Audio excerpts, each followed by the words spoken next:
Bienvenidos hermanos, otro domingo más. Gloria al Señor. Bueno, vamos a leer nuestro pasaje lema. San Marcos, capítulo 16, desde el versículo 15 en adelante. Les dijo Jesús: id por todo el mundo y predicad el Evangelio a toda criatura. El que creyere y fuere bautizado será salvo, mas el que no creyere será condenado. Y estas señales seguirán a los que creen. En mi nombre echarán fuera demonios, hablarán nuevas lenguas, tomarán en las manos serpientes, y si beberen cosas mortíferas no les hará daño. Sobre los enfermos pondrán sus manos y sanarán. Amén. Amén. Gloria a Dios. Sí, Señor. Seguimos avanzando con Romanos 11. Ya a partir del 12 ya viene más enseñanzas prácticas. Acá viene, ya salimos de este tema de los judíos y no judíos y todo esto de Pablo, ¿no? Pero interesante. Dice, eso lo vamos a hacer en Romanos capítulo 11, desde el versículo 25 hasta el final. En la Reina Valera, como dice Reina Valera, la reina de las versiones. Adelante. Cada vez más difícil para uno entender, pero vamos a sacar la Biblia versión argentina. Está la gaucha, la versión gaucha ya en los 90 que sale. Bueno, vamos a ver. Porque no quiero, hermanos, que ignoréis este misterio, para que no seáis arrogantes en cuanto a vosotros mismos. Volvemos a este punto, ¿no? Siempre el Señor humildad. Lo que nos ha dado es lo más grande de esta vida y de la eternidad, del universo. Ser hijo de Él, nos considera rey o reyes. Tal vez ahora estamos viendo, y tal vez, o seguramente porque no sabemos accionar nosotros los mecanismos. Pero bueno, es un misterio que tenemos que ir aprendiendo y valorando todos los días del Señor. Pero de hecho, si no lo logramos accionar acá, en la eternidad el Señor nos tiene riquezas. Pero todo tipo de riquezas, ¿no? Ya el no estar más enfermo, el no tener más crisis nerviosa, el no estar más deprimido, el no ver morir más a nadie. Y aparte, bueno, las calles de oro, las coronas de oro con joyas, las mansiones, los caserones que tiene el Señor. Cuántas riquezas, ¿no? O sea, la verdad que qué mal negocio hacemos al no consagrarnos al Señor. No solo por lo que viene en la eternidad, que de hecho ya comenzó la eternidad, desde que aceptamos Cristo ya estamos viviendo, deberíamos estar viviendo en estas bendiciones. Y nosotros con mi esposa, y creo que y a todos les pido que hagamos el ejercicio, que el Señor nos pone el nombre visión del reino, porque queremos la realidad del cielo en nuestras vidas, en nuestra congregación. Entonces que hagan milagros, que haya prodigios, que haya hasta aún los milagros económicos, que cuánto los necesitamos en Argentina, y milagros que Dios le cambie el chip a nuestros dirigentes. Pero tenemos cuántas cosas el Señor tiene. Pero bueno, que todo esto que tenemos no nos llene de orgullo, no es para que nos llenemos de soberbia, que nos las creamos por ahí. Es para ser con humildad agradecido y estar siempre sensible a las necesidades de aquellos, ya sean hermanos en la fe, o por más que aún no sean hermanos en la fe, o nunca van a ser hermanos en la fe. Debemos estar siempre dispuestos a ayudarlos. Por eso en las manos incluso los enemigos. Y digamos que esos enemigos, si son enemigos, son porque ellos eligen ser enemigos nuestros, pero no deberían ser nunca enemigos por elección nuestra. Lamentablemente van enemigos porque esas personas quieren ser nuestros enemigos, pero que no viene esa actitud de pagar mal en nosotros. Pero acá, bueno, está haciendo en relación en cuanto cada vez eran menos los judíos que iban entrando al redil. Es la transición, decíamos, ¿no? Sabemos que, bueno, cuando Jesús, nuestro Señor estuvo en la tierra, en su ministerio, los 12 y los demás discípulos eran todos eran judíos. En el aposento alto, en Hechos, también eran todos judíos. Los primeros que se empiezan, los 3.000 primeros, después los 5.000, que eran judíos. Pero se empieza a acotar, ¿no? Como que ya cada vez menos empiezan judíos a creer en el Mesías y empiezan, es como que más judíos empiezan a achicarse y menos gentiles y empieza a acrecentarse los gentiles. Y ya Pablo está viviendo esto, ¿no? Y ya son más los que vienen a Cristo del mundo gentil, digamos, aquellos que eran paganos, que se convierten al Señor, pero ese no es porque se enorgullezcan, es todo siempre por gracia. Y es como un ciclo, una dispensación especial del Señor. Que ya el Señor Jesús lo dijo, ¿no? Hasta que se cumpla el tiempo de los gentiles. Es un tiempo. Siempre el Señor trató desde Abraham, y bueno, con Moisés y todo lo demás, siempre fue tratando con David, siempre fue tratando con el pueblo de Israel. Y esto nosotros doblemente agradecidos, porque el Señor decidió abrir un paréntesis para los gentiles. Y vamos a ver que al final de los tiempos, la consumación es para Israel. La restauración, dice, de todas cosas tiene que ver la restauración de Israel. Entonces dice, porque no quiero, hermanos, que ignoréis este misterio, para que no seáis arrogantes en cuanto a vosotros mismos. Y ha acontecido a Israel endurecimiento en parte, porque bueno, Pablo le tocaba ver todavía a israelitas que venían de Cristo, hasta que haya entrado la plenitud de los gentiles. Y luego todo Israel será salvo, como está escrito. Vendrá de Sión, y hoy el hermano Walter decía, vendrá de Sión el libertador. ¿Y quién es el libertador? Jesucristo. Que apartará de Jacob la impiedad. Y este será mi pacto con ellos, cuando yo quite sus pecados. El que quita los pecados y nosotros podemos ser salvos, eso es Jesucristo. Por eso nosotros recordamos, ¿no es cierto?, en los símbolos del pan y el vino, que es el sacrificio por nosotros. Y esto, bueno, mire, hasta que yo sepa, bueno, y confío en los eruditos, me apoyo en los eruditos, o sea, yo no he tenido posibilidad personal de constatar todas las creencias que hay en todas las culturas que hay por todo el mundo, pero ninguna religión promete limpieza de pecado, o sea, redención del pecado. A lo sumo muchas te pueden prometer algo así como que vos cada vez vas a ser menos pecador, pero los pecados que ya los tenés. No puedes remover los pecados que ya tenés.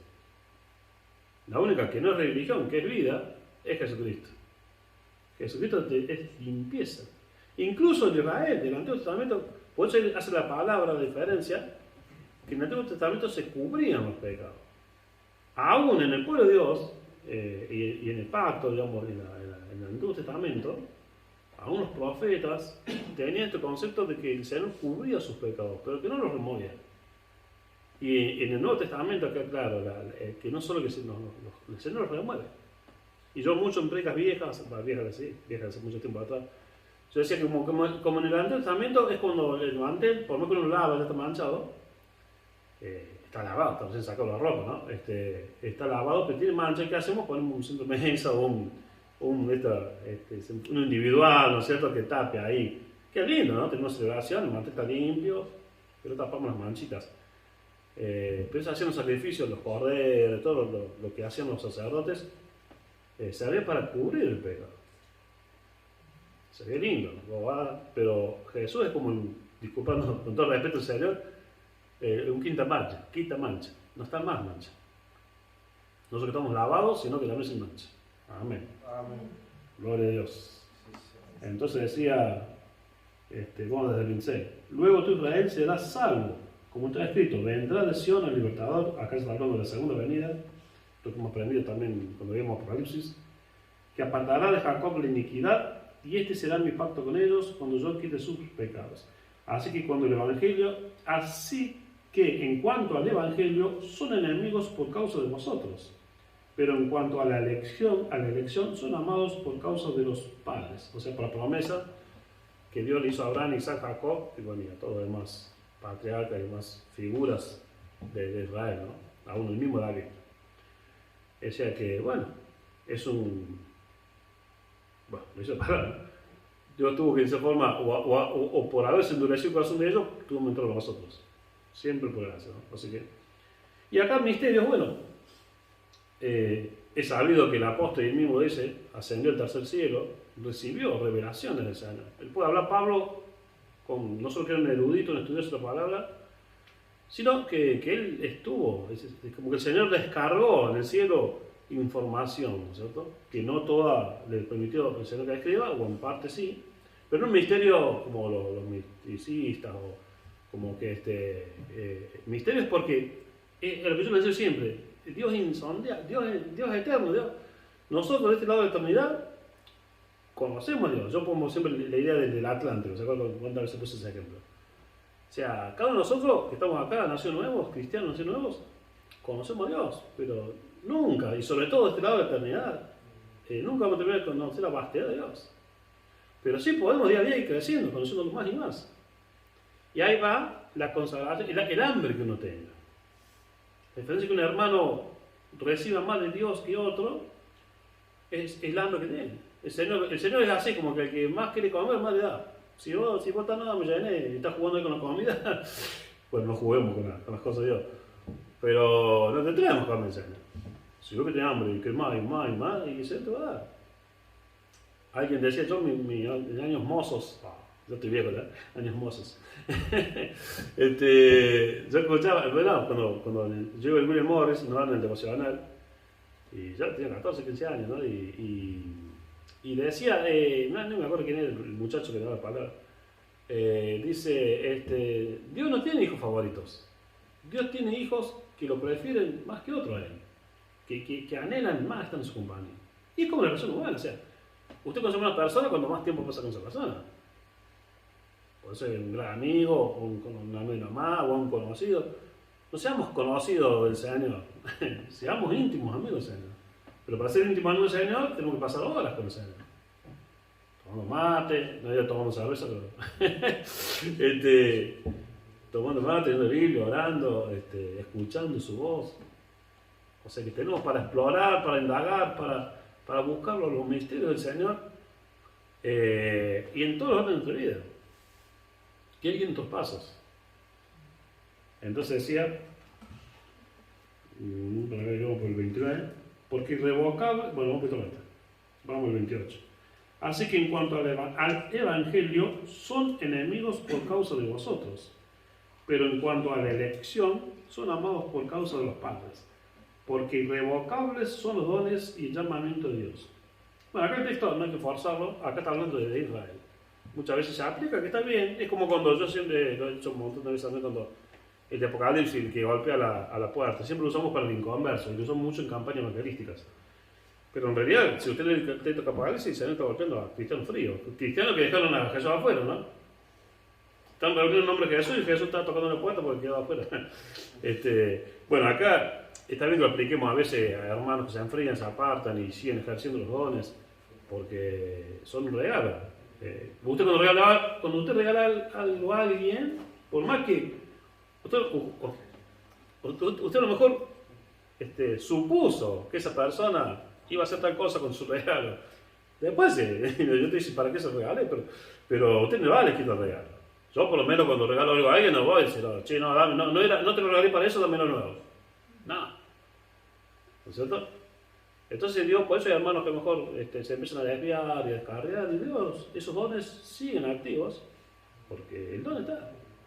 Ahora, serán de eso que dijo el Señor, sin tu nombre, esto, y el Señor dice, no, yo no lo conozco. Y yo así, ¿cómo Señor sin tu nombre? Y bueno, ¿por qué? Porque operaba el don, pero no la relación con el dador del don. Y acá, bueno, con Israel también. Si bien acá van quedando afuera, por dureza de ellos, pero Dios no se olvida del pacto que hizo con ellos. Y de las promesas y del plan que Dios tiene para Israel. Entonces, retoma de nuevo y avanza un poquito más. Así que el 28, así que en cuanto al Evangelio son enemigos por causa de vosotros, pero en cuanto a la elección son amados por causa de los padres. Esto es lo bueno, y esto se aplica, hermano, y no pierda la fe, ¿no? Ustedes, todas las mujeres, son muy buenas para orar por los hijos, por los nietos, por los bisnietos, por el marido borracho, las oraciones llegan, y por su amor, su ser querido va a ser salvo, va a venir a reír por su amor, por su oración. Entonces Dios igual, o sea, Dios no se echó de Israel todavía. No, sí. Porque irrevocables son los dones y el llamamiento de Dios. Pues como vosotros también en otro tiempo erais desobedientes a Dios, antes de Cristo todos nosotros, pero ahora habéis alcanzado misericordia por la desobediencia de ellos. Que alcanzamos misericordia, no que somos meritorios por nosotros mismos.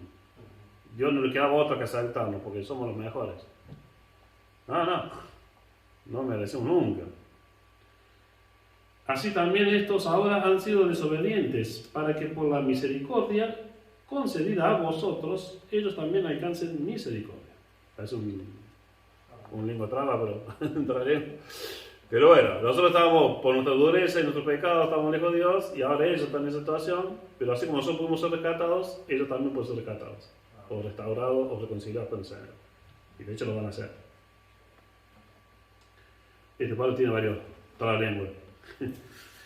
Porque Dios sujetó a todos en desobediencia para tener misericordia de todos. Acá estos hermanos todos son pecados. El noruego, el argentino, el taiwanés, el norteamericano, el culto, el inculto. Acá no es que hay, digamos, menos gente que necesita a Cristo y otros que necesitan más Cristo y otros, ¿cómo es? No hace falta que, son tan buenos que no hace falta que nada de Cristo de ellos, no. Ni tampoco, nadie es tan malo para ser desechado por Cristo. Nosotros podemos tener conceptos humanos y no, no tiene perdón de Dios. Nosotros. Pero Dios, aún de ese que vos pensás que no tiene perdón, Dios decía, el perdón es para todos. Y la necesidad de venir al Padre a través de Cristo es de todos. De la raza que seamos, de la cultura que seamos, del nivel socioeconómico, no hay, del sexo que seamos. Todos necesitamos Cristo. Y no hay nadie que no lo necesite. Que no lo reconozca, bueno, es otro tema. Que no se den cuenta, es otro tema. Vamos terminando. Oh, profundidad de las riquezas de la sabiduría y de la ciencia de Dios.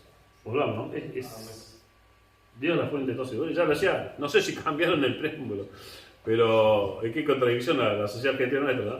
Porque invocamos a Dios, fuente de toda razón y justicia. Invocamos a Dios, pero sacamos la ley del aborto, sacamos que los que son del mismo sexo se pueden casar, sacamos que le pueden cambiar el sexo al nene chiquito, le pueden parcialmente. No, invocamos a Dios. Y cuando dice la Constitución, se cae Maduro que está hablando del Dios cristiano, no está hablando de Buda, ni la vaca sagrada de la India. Está hablando del Dios cristiano. Invocamos a Dios, fuente de toda razón y justicia. Y bueno, y este Dios nunca se agota. Siempre nos sorprende y siempre podemos ir explorando, investigando, estudiando de Él, sobre Él, para Él. Entonces, oh profundidades de las riquezas, de la sabiduría y de la ciencia de Dios. Cuán insondables son sus juicios e inescrutables sus caminos. Porque ¿quién entendió la mente del Señor? ¿O quién fue su consejero? Dios necesita que nadie le dé consejo. Y Dios no puede decir, no, Señor, vos estás equivocado. Otra predica que escuché, ya muy jovencito, decía el padre, porque a todos nos pasa, ¿no? Más cuando somos nuevos en el Señor. Y que decía, no, pero yo esto no lo comparto. Entonces decía este predicador, decía, yo cuando llego en una situación así, y hacía alusión a este texto, ¿no? Cuando yo llego en algo que yo pienso o pienso distinto que es Dios, digo, no, pero Dios es imposible que se equivoque, así que el equivocado soy yo. Y ahí nos sujetamos a él. Aunque a nosotros no nos parezca, pero ¿quién tiene más probabilidad de que se equivocó? ¿Yo o Señor? Y yo, o sea, no es imposible que se haya equivocado. Que yo no lo entienda o no lo entienda en ese momento, es cosa, pero que Dios esté equivocado. Jamás. ¿Qué pasa, Dios? Yo, como decimos acá entonces vamos al 33 ya. Oh, profundidad de las riquezas de la sabiduría y de la ciencia de Dios. Cuán insondables son sus juicios e inescrutables sus caminos. Porque ¿quién entendió la mente del Señor? ¿O quién fue su consejero? ¿O quién le dio a él primero para que le fuese recompensado? Esto decíamos en el grupo pasado que nosotros creamos, pero siempre de algo creado por Dios. Partiendo de algo que creó Dios. Dios crea de la nada. Él necesita algo para poder crear ahí. Este es el mío pensamiento. Acá dice, ¿o quién fue su consejero? ¿O quién le dio a él primero para que le fuese recompensado? Porque acá, ¿quién parafraseó esto? Eso se hizo muchas veces, muchas prédicas. Lo que vamos a leer del último versículo, del último. Un famoso pastor, no era pastor. Un famoso presidente del norte. Dice, yo creo que Don Abraham Lincoln Lincoln, Washington. leyó esto. Estaba leyendo la Biblia cuando parafraseó esto, porque dice, porque de él y por él y para él son todas las cosas. ¿Y qué dijo Abraham Lincoln? Y la democracia se gobierna del pueblo, por el pueblo y por el pueblo. Pero no, estaba leyendo acá, pero yo estoy convencido que Abraham Lincoln ya lo dijo 1900 años antes que Abraham. Dice, porque de él y por él, o sea Jesucristo, y para él son todas las cosas. A él sea la gloria por los siglos. Amén. Amén. Por lo bueno nos queda la certeza que Abraham Lincoln leía la Biblia. Grande Lincoln. Amén. Amén. Bueno, así que hermano, ahí ya terminamos este rollo de los judíos, los no judíos y tal, que nos venía trayendo Pablo. El próximo ya empieza a hablar de cosas prácticas cotidianas para nosotros. No que eso no sea práctico cotidiano, pero esto sí es bien práctico cotidiano, lo que vamos a ver a partir del 12. Así que bueno, Señor los bendiga, nos vemos el domingo que viene, si Dios quiere, Dios mediante. A él sea la gloria y el honor por los siglos. Amén. Amén.